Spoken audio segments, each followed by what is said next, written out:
Assalamualaikum warahmatullahi wabarakatuh. Halo, perkenalkan nama saya Vanisha Dwi Septianti Priyadi dari kelas 1C Keperawatan Stikes Widya Dharma Husada. Tujuan saya membuat video ini untuk memenuhi tugas bahasa Indonesia. Nah, pada kali ini saya akan membahas sedikit materi tentang kerangka tulisan dan jenis tulisan.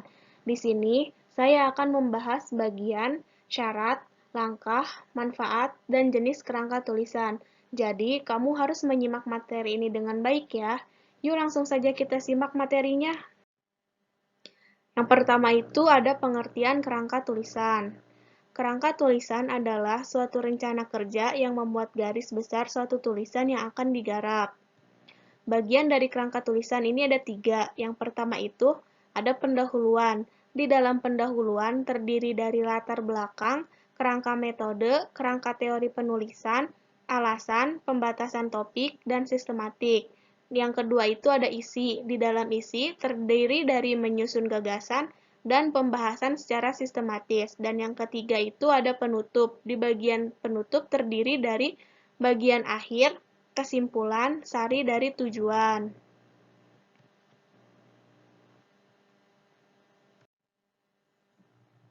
Syarat agar menghasilkan kerangka tulisan. Yang pertama, tesis harus jelas. Yang kedua, tiap unit kerangka hanya mengandung satu gagasan yang akan diuraikan secara tuntas.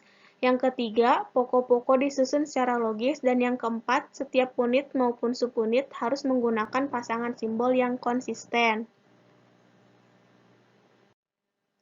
Lalu ada langkah-langkah menyusun kerangka tulisan. Yang pertama, merumuskan tesis. Yang kedua, menginventarisasi gagasan bawahan. Yang ketiga, mengevaluasi semua gagasan. Yang keempat, mengulangi langkah kedua dan ketiga dan menyesuaikan kembali tesis. Dan yang kelima, menentukan pola susunan.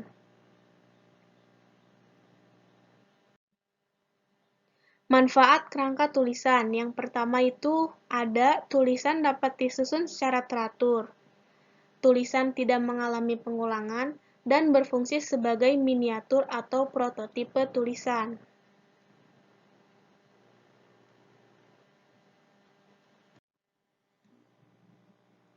Lalu ada jenis kerangka tulisan. Nah, jenis kerangka tulisan ini terdiri dari 2 bagian. Yang pertama itu kerangka karangan sementara atau nonformal, merupakan suatu alat bantu sebuah penuntun bagi suatu tulisan yang terarah. Sekaligus ia menjadi dasar untuk penelitian guna mengadakan perombakan-perombakan yang dianggap perlu. Yang kedua, ada kerangka karangan formal. Kerangka karangan formal biasanya timbul dari penimbangan bahwa topik yang akan digarap bersifat sangat kompleks, atau suatu topik yang sederhana tetapi penulis tidak bermaksud untuk segera menggarapnya. Nah, cukup sekian materi yang disampaikan. Semoga bermanfaat. Apabila ada kesalahan, mohon dimaafkan. Wassalamualaikum warahmatullahi wabarakatuh.